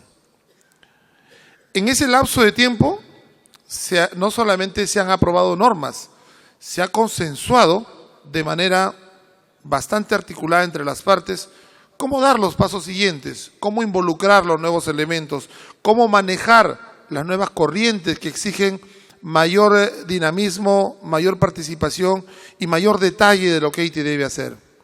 Estamos seguros que estas demandas que provienen del interior de los distintos países del mundo, en especial de sociedad civil, podrán ser analizadas, evaluadas y consolidar procesos. Hoy tenemos varias líneas en las cuales ya se está trabajando. La publicación de los verdaderos beneficiarios, el hecho de poder contar con la información en el lugar en donde se ejecute el gasto, que son las iniciativas subnacionales que nuestro país está promoviendo y que agradecemos a Secretaría Internacional el hecho de haberlo puesto en contexto y haberlo visibilizado en la comunicación de los avances y los reportes que se tienen en ese contexto. Y es que en medio de estas nuevas propuestas, creo que el nuevo Consejo va a saber aquilatar, va a saber tomar la decisión más adecuada para saber encaminar nuestra iniciativa. Hoy los representantes de los 51 países estamos siendo renovados y hay una nueva corriente que ingresa a tomar las decisiones y a conducir los designios de Haití. Y estamos plenamente convencidos y seguros que estos próximos 3 años, que de por sí vienen bastante complejos y difíciles por los nuevos retos que hay que asumir, tengan de parte de todos nosotros el apoyo, el respaldo, el acompañamiento en esta nueva tarea que ellos y que todos nosotros vamos a apoyar. Creo firmemente, hablando a nivel de América, que en estos años, cuando asumimos esta responsabilidad, éramos 3 países a nivel de América. Hoy, con el ingreso de Estados Unidos, Colombia, Guatemala y ayer República Dominicana, ya somos 7 países y en los próximos años, las próximas jornadas, estamos convencidos que se irán incorporando nuevos países de manera que América pueda gritar boyante también hacia adelante todos estos esfuerzos que la transparencia debe ayudarnos a consolidar en nuestros países. Quiero finalmente agradecer a todos y cada uno de las personas con quien en estos años hemos podido compartir algunas de las tareas que se nos encomendó dentro de la iniciativa y desde acá, desde nuestro país y desde este lado del mundo, desde América, decirles que continuaremos firmemente respaldando esta iniciativa en beneficio de todos los pobladores del mundo. Muchas gracias.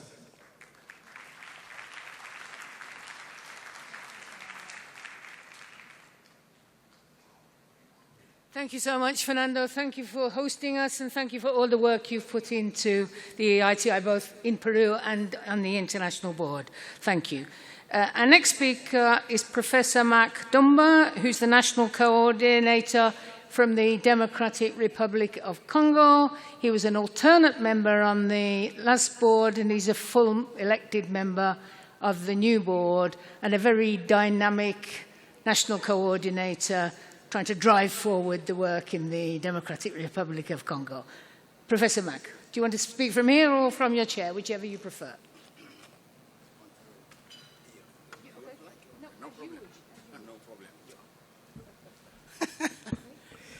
Merci Claire.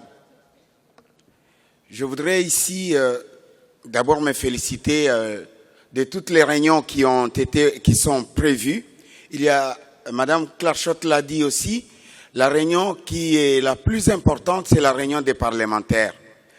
Parce que, en fait, nous avons cherché depuis toujours de quelle manière il faudrait sortir des chemins battus de la dissémination des rapports ITIE au milieu des publics qui n'arrivaient jusqu'ici, je crois, dans plusieurs pays. Vous pouvez bien aller leur rapporter, leur communiquer les rapports et les résultats des rapports, mais est-ce que c'est cela qui change la vie de ces populations parce que vous leur avez communiqué, parce qu'ils connaissent? Je ne pense pas. Mais lorsque les populations sont rapprochées de leurs parlementaires qu'ils ont élus, lorsque leurs parlementaires peuvent leur parler directement, je pense que l'impact peut devenir réel. Et donc, le thème que l'ITI international a choisi, c'est, je voudrais le dire autrement en français, c'est fini les rapports ITIE. Maintenant, c'est le résultat qui doit être produit du fait qu'on a élaboré des rapports. C'est ce thème-là, c'est ça que ça signifie, des rapports aux résultats. Les rapports, maintenant, nous avons beaucoup d'expérience. Ça fait 13 ans que l'ITIE est né. Il y a des pays qui ont 10 ans dans l'ITIE. Et les rapports sont améliorés. Quand vous lisez les rapports ITIE sur le site international de l'ITIE, sont des meilleurs rapports. Ils communiquent énormément d'informations. Est-ce que c'est cela l'impact réel de l'ITIE? Publier des meilleurs rapports, les faire connaître auprès de la population? Nous ne pensons pas. Pour les pays mettant en œuvre le processus ITIE, le plus important actuellement, c'est que les publications des rapports apportent l'information auprès du public et que le public profite réellement de ce qu'il sait, il sait de ces rapports. Et donc, je voulais dire, lorsque nous communiquons dans la plupart de nos pays, en Afrique souvent, et dans les pays en voie de développement, nos populations pour lesquelles les rapports sont publiés ne savent pas les lire. Et souvent, la question que nous avons, c'est vous nous avez communiqué les résultats des rapports que vous avez publiés, et puis, à la fin, et puis, qu'est-ce que ça fait? Et donc cette question reste fondamentale. Parce que nos populations se disent, le fait de connaître ne change rien. Et donc, lorsque les parlementaires peuvent s'approprier le processus, on peut arriver à la vraie redevabilité. Rendre compte aux populations tout en leur communiquant l'information qui est dans le rapport, mais leur dire, ces revenus dont nous vous parlons ici ont été utilisés pour ces faits, réellement. Ont été utilisés à la construction de vos écoles, des hôpitaux et d'autres infrastructures. C'est cela le vrai impact. C'est ça le vrai résultat après la publication. C'est l'appropriation par le gouvernement, en premier lieu, qui doit rendre compte, les parlementaires qui doivent exiger le compte des gouvernements de ce qu'on a fait de l'argent qu'on a communiqué au public. Et ça doit devenir le réel combat que nous amorçons à partir de 2016 pour que nos populations réellement disent qu'il y a des vrais changements parce que nous connaissons ce que les revenus ont produit comme recettes et que nos gouvernements nous ont réellement rendu compte. C'est cela que le vrai résultat auquel nous devons parvenir maintenant. Nous avons appris à améliorer les rapports. Je voudrais dire aussi, Mme Clarchot l'a dit ici, il faudrait engager l'intellectuel. Dans mon pays, on avait comme l'impression que le rapport était réservé à la société civile qui devrait la communiquer aux organisations locales, c'est tout. Et les intellectuels, les universitaires, restent en écart de cela, ça ne les intéresse pas de connaître réellement les revenus du secteur. Parce que moi je dis, je leur donne raison, ils restaient en écart pour dire aussi comme les populations locales, ils se disent, même si nous connaissons ce que nous avons produit, nous ne savons pas ce qu'on en a fait. Et donc maintenant, je pense que les pays doivent être regardés dans la direction de rendre compte, d'exiger que nos populations sachent réellement. Je vais dire une anecdote. Dans mon pays, en fait, l'ITIE a commencé tout simplement par un slogan extraordinaire. La transparence, c'est tout montrer et tout voir. Et donc, c'est cet élément, en fait, qui a amené les gouvernements. Donc, on peut nous montrer tout et nous pouvons tout le voir. Parce que nous ne pouvons pas dire, lorsqu'on vous montre tout, et donc vous avez tout vu. Ce n'est pas vrai. Ce n'est pas vraiment démontrable. Parce que lorsque on vous montre, on dit, il y a eu, j'ai toujours dit ça, lorsque moi j'avais mon salaire, je l'apportais à ma femme, et que je lui montrais le bulletin de paye qui avait le montant, mais l'argent qui était dans l'enveloppe n'était pas la somme que j'avais reçue de mon employeur. Je lui montrais tout par les chiffres, mais réellement, elle ne touchait pas la somme que j'avais reçue. Et donc, nous voudrions que, lorsque on dit qu'il y a eu 2 milliards, il y a eu 5 milliards de revenus du secteur extractif, que la population les voit réellement. Et je me souviens lorsque ma femme m'a accusé auprès du prêtre du coin, le prêtre a exigé à ce que je vienne et avec le montant et avec l'argent, le vrai montant. On doit compter réellement ce que nous avons. Donc c'est cela, nous pensons actuellement, le combat, la vision vers laquelle tous les pays doivent être convergés, déclarer oui, dire les montants oui, mais rendre compte de ce qu'on en a fait et que ce montant soit réellement visible. Madame, est-ce que j'ai dit quelque chose? Merci.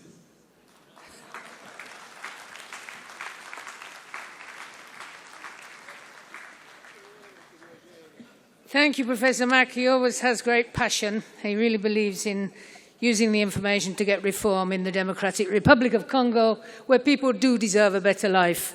Their rich resources have not been used enough to benefit the people, and it's great that this work is going on.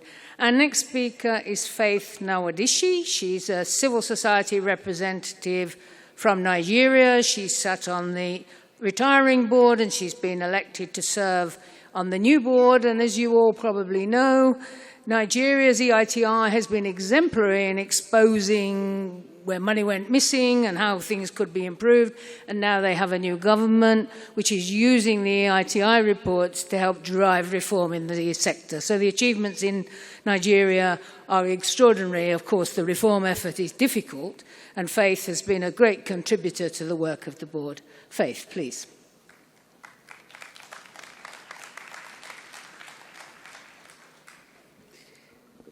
Thank you very much, Claire. I'll start my presentation by sharing with you a proverb that was once told to me by the oldest woman in my community.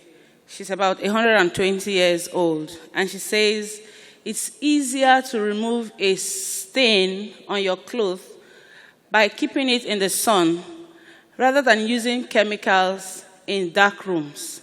Because according to her, you use more energy and time in trying to scrub away the stains from your clothes when you put them in chemicals. But just putting them out there in the sun, you walk away and the sun does its work. For me, that is a very clear translation of the meaning of transparency. Transparency, moving from reports to results, helps people to take action. Now, in the last 3 years, sitting on the EITI International Board, one of the greatest achievements I have seen has been from the fact that a lot of the stakeholders are beginning to demand for greater accountability from the companies to the countries, and most importantly, to civil society. Yesterday, my colleagues, civil society actors, and myself were outside chanting, "We must not be silenced." That is the spirit. That is what we have to continue. That is how to ensure that transparency is at the center of whatever we do when we are demanding for results and when we are demanding that countries do a little extra.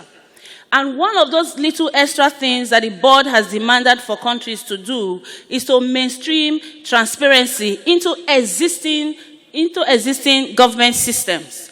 For instance, countries have continuously released reports that are relevant to the EITI implementation within their countries, not necessarily within the EITI report itself. But we find that a lot of countries have to use extra resources to find these reports, existing reports, to add it into the EITI reporting. So with the open data policy of the EITI that has just been included in the EITI standard and the strategy of mainstreaming, it will reduce a lot of the financial burden on implementing countries. Another thing that has come out of the EITI implementation over the years is that the EITI is becoming increasingly very relevant. As at yesterday, we have 51 EITI implementing countries, and I know there are other countries that are willing and are on the line wanting to join the EITI. The journey in these last 3 years has not been an easy one. The journey came with challenges. The journey came with civil society pushing forward and getting pushed back.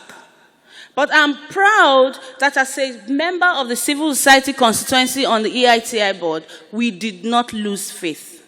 We continued because civil society out there continued to support us. And I say that in countries where you have a weak civil society, you definitely will have a weak EITI implementation. Because the civil society is a voice of the citizens. And the citizens want that the natural resource wealth of their country translates to a better life within their communities. I live and I come from the Niger Delta region of Nigeria.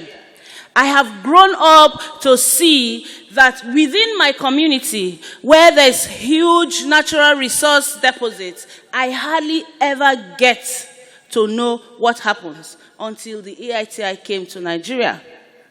Now, with the EITI in Nigeria, I am able to know how much my community contributes to the national wealth.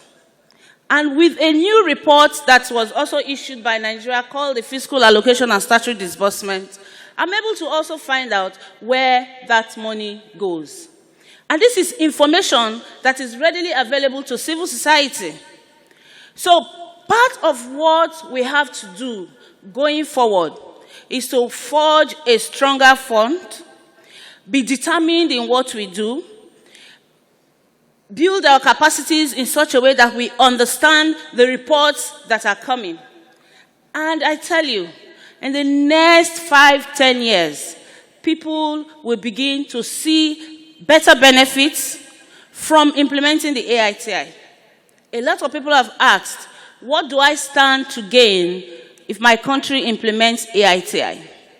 It is not about move, and everybody thought, NGOs, governments, and companies thought it was a win-win step, where we had all to win. I can't speak for civil society and NGO and governments, but certainly for us, it is important to know who we are partnering with. There is a risk when we make a joint venture, have a joint venture, that we buy what is called tainted assets, assets that are corrupt from the beginning and which cause problems to the companies after. So this knowledge of who owns what is of importance for us. So the information which will be given will be detailed. It will give the level of ownership. It will give the identity of the owners. And as for companies like Total or Shell or BP, big companies, this will be an easy requirement to fulfill because we are listed at the stock exchange, and it will be for us just a certificate proving that our shareholders are the public, which may be more difficult to establish for smaller companies. We think this information should be maintained in the public beneficiary ownership register. That's something to be achieved in the future, as well as what are the next steps for the next 3 years. I'd say that to achieve all this, the EITI Secretariat will need to develop technical and financial guidance, legal reviews, capacity building, and also the governments and the other stakeholders like ourselves will need to exchange on these subjects with the public, at large. Whereas at the moment, very little information is available on this subject. We have experienced the benefits of dialogue with the public and with the NGOs through this EITI, the initiative. We have wanted, the oil companies have wanted to express themselves and explain their business, their work.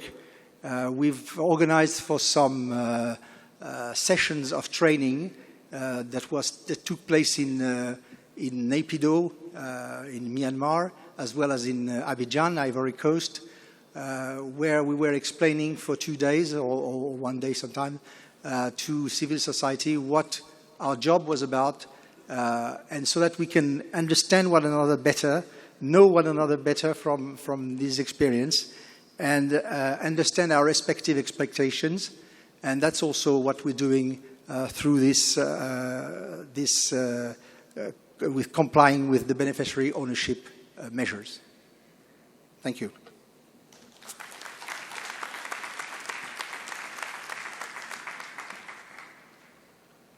Thank you very much, Jean-Francois. I hope this gives you a flavour of all the parties working together, the inspiration from work in countries, trying to get an international standard that applies everywhere, international representation, companies, governments, civil society. It's not always easy, but it's passionately important.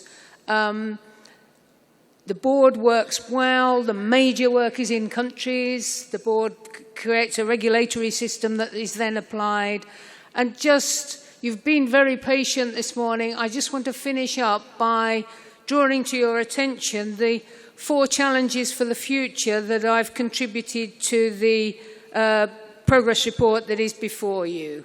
It's been mentioned time and again, but there was a danger we were making more and more requirements and demanding more and more elaborate EITI reports. Clearly that would be a mistake. And instead, countries must be encouraged through the EITI process to make transparent their own reporting systems. So the report then describes what it all amounts to, what it means for the country, how the resources are being used, rather than lots and lots of tables, and then you've achieved a permanent transparency in government systems.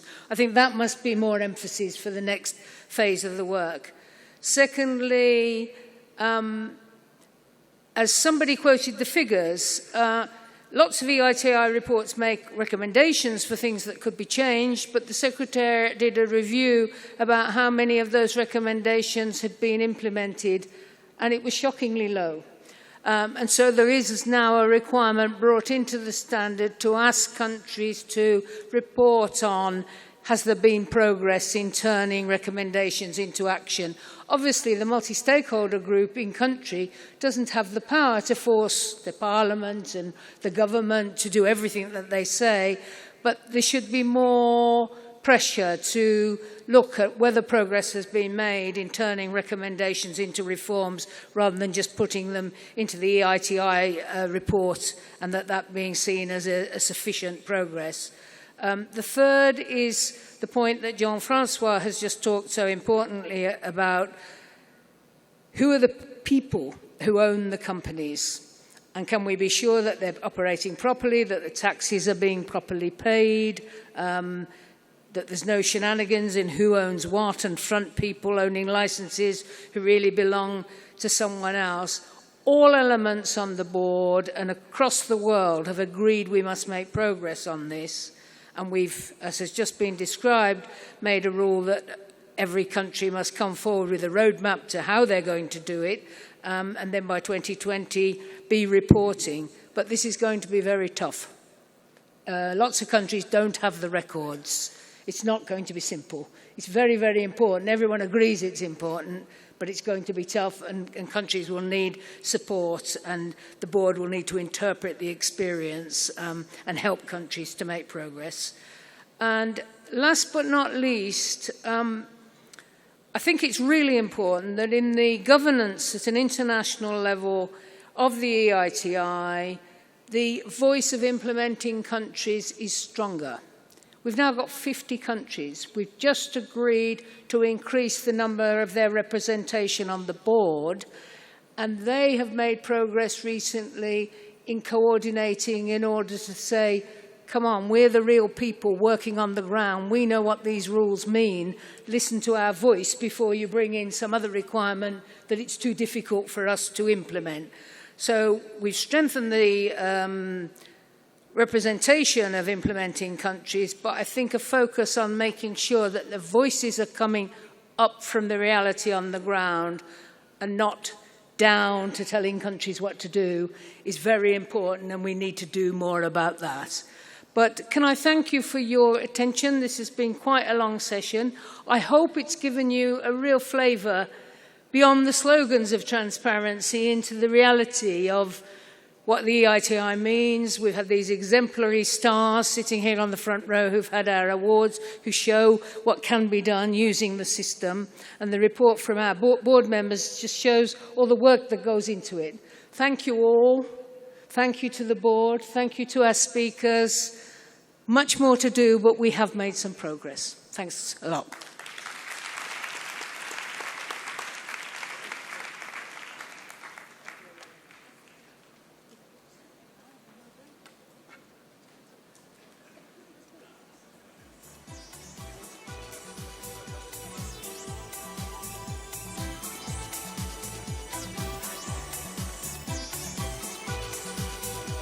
Un minuto solamente su atención para ratificarles a todos los asistentes que el día de hoy a las 6 de la tarde es el cóctel oficial de bienvenida en este mismo recinto en la terraza del 5º piso. Repetimos, por favor, y que nos ayude la traducción. El día de hoy a las 6 de la tarde es el cóctel oficial de bienvenida para todos los asistentes a esta conferencia. Muchas gracias.